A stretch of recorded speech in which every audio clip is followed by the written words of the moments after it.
Past perfect ഭൂതകാലത്തിലെപ്പോഴോ പൂർണ്ണമായി കഴിഞ്ഞിരിക്കുന്ന പ്രവൃത്തികളെ സൂചിപ്പിക്കുവാനാണ് ഈ ടെൻസ് ഉപയോഗിക്കുന്നത്.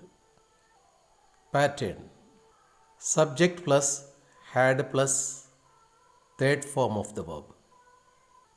ഏത് സബ്ജക്റ്റിനോടൊപ്പം ഹാഡ് ചേർത്ത് വെർബിൻ്റെ മൂന്നാമത്തെ രൂപം ഉപയോഗിച്ച് പാസ്റ്റ് പെർഫെക്റ്റ് ഉണ്ടാക്കാം.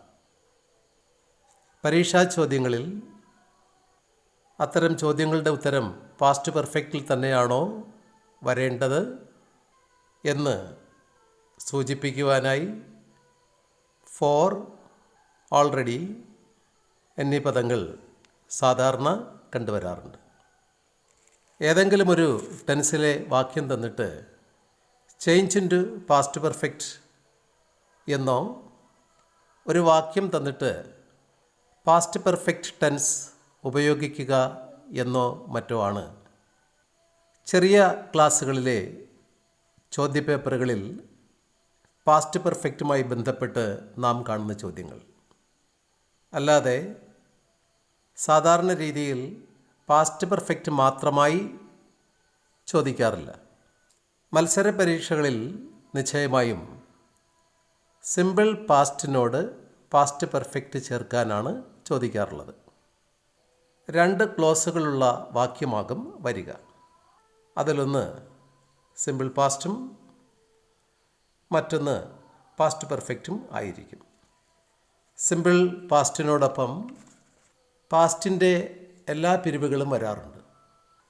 ഇനി സിമ്പിൾ പാസ്റ്റിനോടൊപ്പം പാസ്റ്റ് പെർഫെക്റ്റ് വരുന്ന കണ്ടീഷൻസ് ഏതൊക്കെയാണെന്ന് നോക്കാം.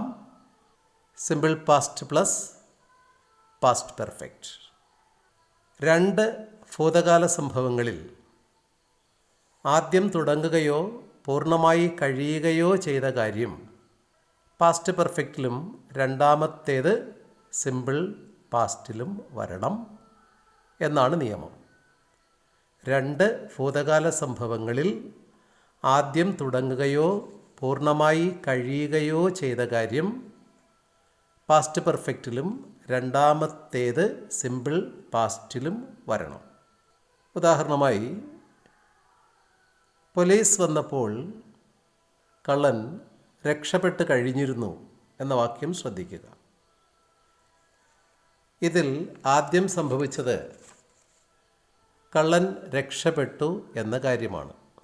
അതായത് പോലീസ് വരുന്നതിന് മുൻപ് തന്നെ കള്ളൻ രക്ഷപ്പെട്ട് കഴിഞ്ഞിരുന്നു. ഇതിൽ ആദ്യം നടന്ന കാര്യം, അതായത് കള്ളൻ രക്ഷപ്പെട്ട് കഴിഞ്ഞിരുന്നു എന്ന കാര്യം പാസ്റ്റ് പെർഫെക്റ്റിലും എന്ന് വെച്ചാൽ had plus third form of the വെർബിലും, പോലീസ് വന്നു എന്ന കാര്യം സിമ്പിൾ പാസ്റ്റിലും, അതായത് V2 വെർബിൻ്റെ രണ്ടാമത്തെ രൂപത്തിലുമാണ് സൂചിപ്പിക്കേണ്ടത്. ഈ വിധത്തിൽ സിമ്പിൾ പാസ്റ്റും പാസ്റ്റ് പെർഫെക്റ്റും കൂട്ടിയോജിപ്പിക്കുവാൻ 3 പാറ്റേണുകളുണ്ട്. അവയിലൊന്നാണ് സാധാരണയായി മത്സര പരീക്ഷകളിൽ വരാറുള്ളത്. അവ 3 നമുക്ക് പഠിക്കാം. ഒന്നാമത്തെ pattern when plus V2 plus had plus V3 എന്നാണ്. വെന്നിനോട് ചേർന്ന് വെർബിൻ്റെ രണ്ടാമത്തെ രൂപം വരും. തുടർന്ന് പാസ്റ്റ് പെർഫെക്റ്റ് അഥവാ ഹാഡ് പ്ലസ് V3 ആണ് ഉപയോഗിക്കുക. ചോദ്യങ്ങൾ നോക്കാം. ഒന്നാമത്തെ ചോദ്യം, when I arrived the station, the train dash. ഓപ്ഷനുകൾ leave, left, leaves, had left. ഇതിൻ്റെ ഉത്തരം കണ്ടുപിടിക്കുന്നത് എങ്ങനെയെന്ന് നോക്കൂ. വെന്നിനോട് ചേർന്ന് വെർബിൻ്റെ രണ്ടാമത്തെ രൂപം വന്നിരിക്കുന്നത് കണ്ടോ? അതായത് വെന്നിനെ തുടർന്ന് വന്നിരിക്കുന്ന ക്രിയ അറൈവ്ഡ് ആണ്. അറൈവ്ഡ് എന്നാണല്ലോ. വെന്നിനെ തുടർന്ന് V2 വന്നാൽ തുടർന്ന് സൂചിപ്പിക്കുന്ന ആക്ഷൻ സൈമൾട്ടേനിയസ് ആയിരുന്നെങ്കിൽ മാത്രമേ, അതായത് ഒരേ സമയം നടന്നതായിരുന്നെങ്കിൽ മാത്രമേ തുടർന്ന് വെർബിൻ്റെ രണ്ടാമത്തെ രൂപം തന്നെ വരുമെന്ന് നമ്മൾ പഠിച്ചിട്ടുണ്ട്. അതല്ല, നേരത്തെ തുടങ്ങി തുടർന്നു കൊണ്ടേയിരുന്ന ഒരു പ്രവൃത്തിയാണ് സൂചിപ്പിക്കേണ്ടിയിരിക്കുന്നതെങ്കിൽ പാസ്റ്റ് കണ്ടിന്യൂസ് വരുമെന്നും നമ്മൾ പഠിച്ചിട്ടുണ്ട്. Simple past plus simple past, simple past plus past continuous എന്നീ പാഠങ്ങൾ ഓർക്കുമല്ലോ. ഈ വാക്യത്തിൽ പക്ഷേ ആദ്യമേ തന്നെ കഴിഞ്ഞു പോയ അഥവാ പൂർണ്ണമായ ഒരു പ്രവൃത്തിയാണ് സൂചിപ്പിച്ചിരിക്കുന്നത്. തന്നിരിക്കുന്ന വാക്യം അർത്ഥമാക്കുന്നത് ഞാൻ സ്റ്റേഷനിലെത്തിയപ്പോൾ ട്രെയിൻ പൊയ്ക്കഴിഞ്ഞിരുന്നു എന്നാണ്. അപ്പോൾ ആദ്യം പൂർണ്ണമായി കഴിഞ്ഞിരിക്കുന്ന പ്രവൃത്തിയെ സൂചിപ്പിക്കുവാൻ പാസ്റ്റ് പെർഫെക്റ്റ് ആണ് വേണ്ടത്. അതായത് when plus V2 plus had plus V3 എന്ന പാറ്റേൺ അനുസരിക്കണം. അതുകൊണ്ട് ഉത്തരം ഡി, ഹാഡ് ലെഫ്റ്റ് ആണ് ഉത്തരം. ഇനി രണ്ടാമത്തെ ചോദ്യം നോക്കാം. When the police came, the thief dash.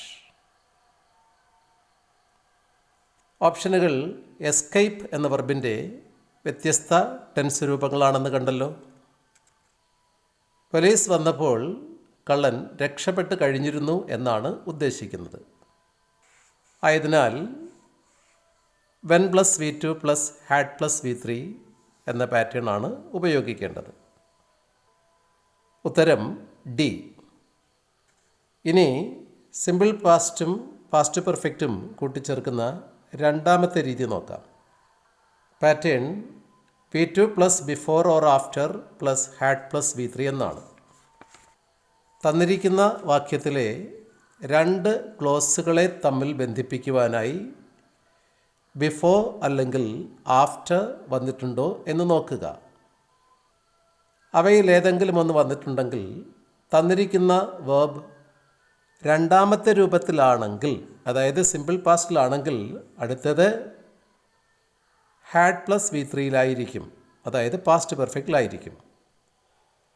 എന്നാൽ തന്നിരിക്കുന്നത് ഹാഡ് പ്ലസ് V3 ആണെങ്കിൽ, അതായത് പാസ്റ്റ് പെർഫെക്റ്റ് ആണെങ്കിൽ അടുത്തത് V2 അഥവാ സിമ്പിൾ പാസ്റ്റ് ആയിരിക്കും. ചോദ്യങ്ങൾ നോക്കാം. Sheeja had close to the door before she dash to bed എന്നാണ്.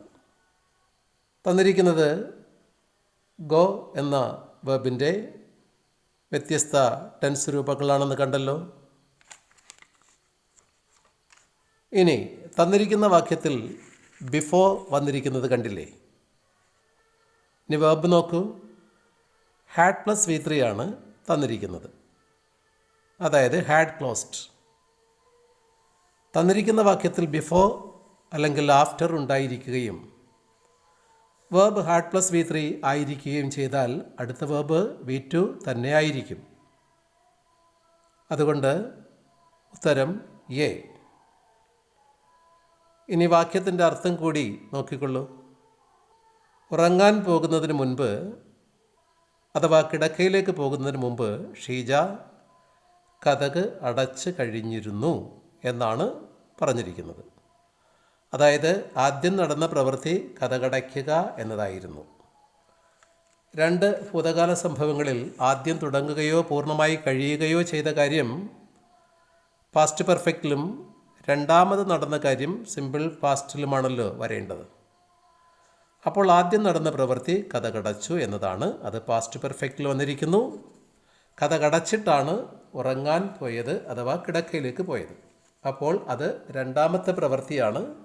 അത് V2 അഥവാ സിമ്പിൾ പാസ്റ്റിൽ വന്നാൽ മതിയാകും. അതുകൊണ്ടാണ് ഉത്തരം എ ആകുന്നത്. ഇനി അടുത്ത ചോദ്യം നോക്കാം. The merchant put the coins into the box after he dashed them എന്നാണ്. തന്നിരിക്കുന്നത് എണ്ണി നോക്കുക അഥവാ എണ്ണി തിട്ടപ്പെടുത്തുക എന്ന അർത്ഥമുള്ള കൗണ്ട് എന്ന പദത്തിൻ്റെ വ്യത്യസ്ത ടെൻസ് രൂപങ്ങളാണെന്ന് കണ്ടല്ലോ.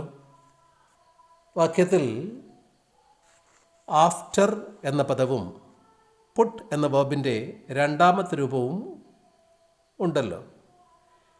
ഇനി ഹാഡ് പ്ലസ് V3 മാത്രമേ വരികയുള്ളൂ. ഉത്തരം ഡി. വാക്യത്തിൻ്റെ അർത്ഥം അറിയാമല്ലോ. നാണയങ്ങൾ എണ്ണി നോക്കിയതിന് ശേഷം കച്ചവടക്കാരൻ അവ പെട്ടിയിലേക്കിട്ടു എന്നാണ്. അപ്പോൾ ആദ്യം നടന്ന പ്രവൃത്തി നാണയങ്ങൾ എണ്ണി നോക്കി എന്നതാണ്. അത് ഹാഡ് പ്ലസ് V3 അതായത് പാസ്റ്റ് പെർഫെക്റ്റിൽ. അതുകൊണ്ടാണ് ഹാഡ് കൗണ്ടഡ് എന്ന് തന്നിരിക്കുന്നത്. എണ്ണി നോക്കിയതിന് ശേഷമാണ് പെട്ടിയിലേക്ക് ഇട്ടിട്ടുള്ളത്. അപ്പോൾ നാണയങ്ങൾ പെട്ടിയിലേക്ക് ഇടുക എന്നത് രണ്ടാമത്തെ പ്രവൃത്തിയാണെന്നതിനാൽ അവിടെ സിമ്പിൾ പാസ്റ്റ് വെർബിൻ്റെ രണ്ടാമത്തെ രൂപം അതായത് പുട്ട് ഉപയോഗിച്ചിരിക്കുന്നു. ഇനി സിമ്പിൾ പാസ്റ്റും പാസ്റ്റ് പെർഫെക്റ്റും തമ്മിൽ കൂട്ടിച്ചേർക്കുന്ന മൂന്നാമത്തെ രീതി നോക്കാം. അത് by the time plus V2 plus had plus V3 എന്നാണ്. ബൈ ദ ടൈമിനെ തുടർന്ന് V2 വന്നിട്ടുണ്ടെങ്കിൽ പിന്നീട് സൂചിപ്പിക്കുന്നത് ആദ്യം തന്നെ നടന്നു കഴിഞ്ഞ അല്ലെങ്കിൽ പൂർണ്ണമായി കഴിഞ്ഞിരിക്കുന്ന ഒരു പ്രവൃത്തിയാണെങ്കിൽ ഹാഡ് പ്ലസ് V3 തന്നെ ഉപയോഗിക്കണം. ഇനി ചോദ്യങ്ങൾ നോക്കാം. By the time the doctor came the patient dash. Die എന്ന വേർബിൻ്റെ വ്യത്യസ്ത ടെൻസ് രൂപങ്ങൾ തന്നിട്ടുണ്ട്. ഒപ്പം ഡൈ എന്നതിൻ്റെ അജക്റ്റീവ് ഫോമായിരിക്കുന്ന ഡെഡ് കൂടി വന്നിട്ടുണ്ട്. ഡോക്ടർ വന്നപ്പോഴേക്കും രോഗി മരിച്ചു കഴിഞ്ഞിരുന്നു എന്നതാണ് വാക്യാർത്ഥം. അതുകൊണ്ട് ബൈ ദ ടൈമിനെ തുടർന്ന് V2 വന്നിട്ടുണ്ടെങ്കിൽ ഹാഡ് പ്ലസ് V3 തന്നെ ഉപയോഗിക്കാം. ആദ്യം നടന്ന കാര്യം രോഗി മരിച്ചു എന്നതാണല്ലോ. ആയതിനാൽ അത് പാസ്റ്റ് പെർഫെക്റ്റിൽ സൂചിപ്പിക്കണം. അപ്പോൾ ഉത്തരം ബി. ഡൈ, ഡൈഡ്, ഡൈഡ് എന്നാണ് വരേണ്ടത്. അടുത്ത ചോദ്യം. By the time the team of rescue arrived, the child dash from drowning. Save അതായത് രക്ഷപ്പെടുത്തുക എന്നർത്ഥമുള്ള സേവിൻ്റെ വ്യത്യസ്ത ടെൻസ് രൂപങ്ങൾ വന്നിട്ടുണ്ട്. രക്ഷാസംഘം എത്തിയപ്പോഴേക്കും മുങ്ങി മരിക്കുന്നതിൽ നിന്നും കുഞ്ഞിനെ രക്ഷിച്ചു കഴിഞ്ഞിരുന്നു എന്നാണ് തന്നിരിക്കുന്ന വാക്യത്തിൻ്റെ അർത്ഥം. അപ്പോൾ ആദ്യം നടന്ന കാര്യം കുഞ്ഞിനെ രക്ഷിച്ചു എന്നതാണല്ലോ. അത് പാസ്റ്റ് പെർഫെക്റ്റിൽ വരണം. അപ്പോൾ ഹാഡ് പ്ലസ് V3 അതായത് പാസ്റ്റ് പെർഫെക്റ്റിൻ്റെ ഓപ്ഷനുകൾ മാത്രം നോക്കിയാൽ മതി. ഓപ്ഷൻ ബിയിലും ഡിയിലും ഹാഡ് പ്ലസ് V3 ഉണ്ട്.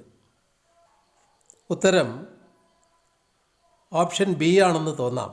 എന്നാൽ നമുക്ക് ഉത്തരം എടുത്തു ചേർക്കേണ്ട ഭാഗം നോക്കൂ, അതായത് ആ ഡാഷ് നോക്കൂ.